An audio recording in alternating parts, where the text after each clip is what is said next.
Olá, tudo bem com você? Vamos continuar hoje a falar sobre concordância, mas hoje sobre concordância verbal.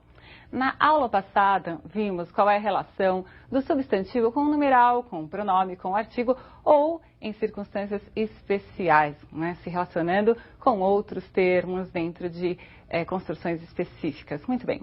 Em relação à concordância verbal, nós vamos começar pela regra geral. Se é concordância verbal, vamos falar da concordância do verbo com o sujeito.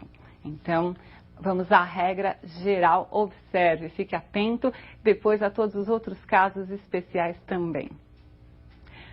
O verbo concorda com o sujeito em número e pessoa. Então, é claro, se você tem um sujeito simples, singular, o verbo vai estar concordando com esse sujeito no singular. Um sujeito simples no plural, o verbo vai estar concordando com esse sujeito no plural.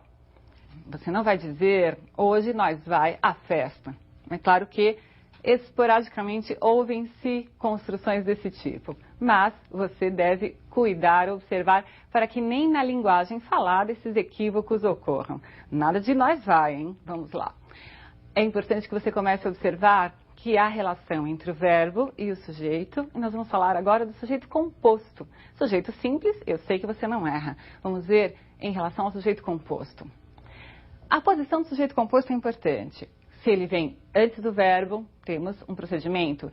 Se ele vier depois do verbo, outro procedimento. Então, vamos observar quais são esses procedimentos. Veja lá. Sujeito composto antes do verbo. O pai e o filho amavam esportes. O verbo deverá necessariamente ficar no plural. E o que vai ocorrer se esse sujeito vier após o verbo? Veja. O verbo irá concordar no plural ou poderá também concordar com o núcleo do sujeito que estiver mais próximo ao verbo. Veja, amava esportes, o pai e o filho.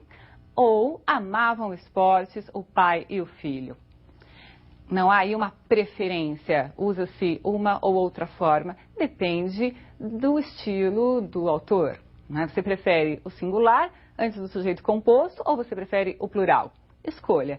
O importante é você saber que as duas possibilidades convivem na gramática como corretas. Tudo bem? Vamos a outros casos de sujeito composto. Vejamos aí o sujeito composto por pessoas gramaticais diferentes. Você se lembra do que é uma pessoa gramatical? Primeira pessoa, quem fala, eu e nós. Segunda pessoa, com quem se fala, tu e vós. E terceira pessoa, de quem se fala? Então, nós temos lá o ele, ela, eles ou elas. E o que acontecerá com o verbo se o sujeito for composto por essas pessoas gramaticais misturadas, diferentes? Veja a regra. A primeira pessoa sempre vai prevalecer sobre a segunda e a terceira. Então, temos aí eu, tu e minha mãe. Eu, primeira pessoa, tu, segunda e minha mãe, terceira. Observe que o verbo está na primeira pessoa do plural. Eu, tu e minha mãe somos sobreviventes. Muito bem. E se a segunda pessoa estiver presente e não a primeira? A segunda pessoa do plural é que irá prevalecer na concordância deste verbo com o sujeito composto. Observem. Tu e minha mãe conseguistes o sucesso. Tu, segunda pessoa, minha mãe, terceira pessoa.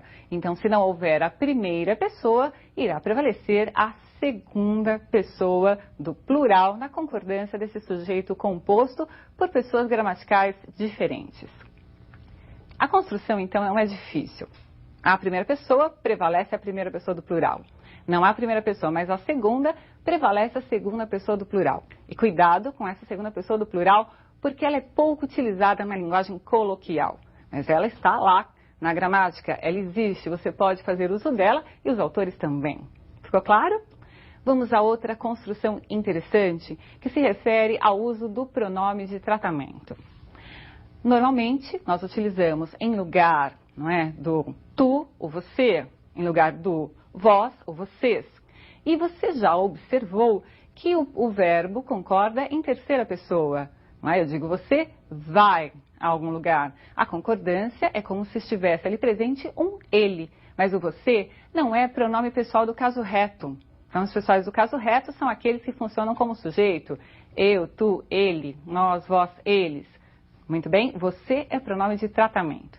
E para todos os pronomes de tratamento, a concordância será em terceira pessoa, tanto para o verbo como para os pronomes que aparecerem, quaisquer que sejam. Pronomes pronomes possessivos, pronomes demonstrativos, sempre em terceira pessoa.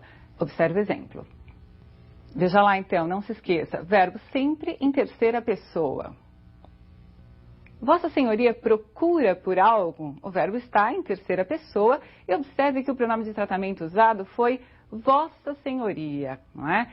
Abaixo nós temos lá uma construção que parece correta, porque afinal de contas, se há o vossa presente, o que nos vem à mente é colocar o verbo concordando com um vós. Vossa Senhoria, procurais por algo? Mas essa construção é incorreta. Lembre-se sempre de colocar o verbo em terceira pessoa. Bem, vamos lá. Percebeu? Terceira pessoa para todos os pronomes de tratamento. Falei do você, ao Vossa Senhoria, mas qualquer um deles. Vossa Alteza, Sua Eminência, o que aparecer, coloque o verbo na terceira pessoa. Do singular, se o pronome estiver no singular, ou do plural, se o pronome estiver no plural. Tudo bem? Você acha correto dizer os Estados Unidos conseguiu aumentar as importações ou os Estados Unidos conseguiram aumentar as importações? Esse é um problema comum em concordância verbal. Se eu tenho um nome no plural, a concordância do verbo tem de ser necessariamente no plural ou pode ser no singular? Veja a resposta.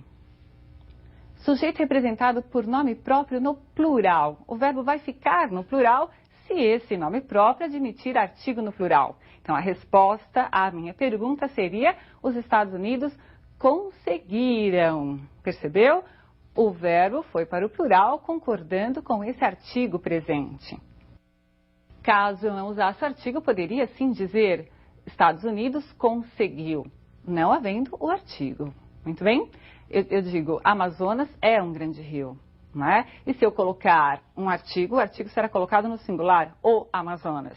Mas há nomes próprios que estão no plural e que pedem o artigo no plural. E você terá de cuidar, não é, desta regra e observar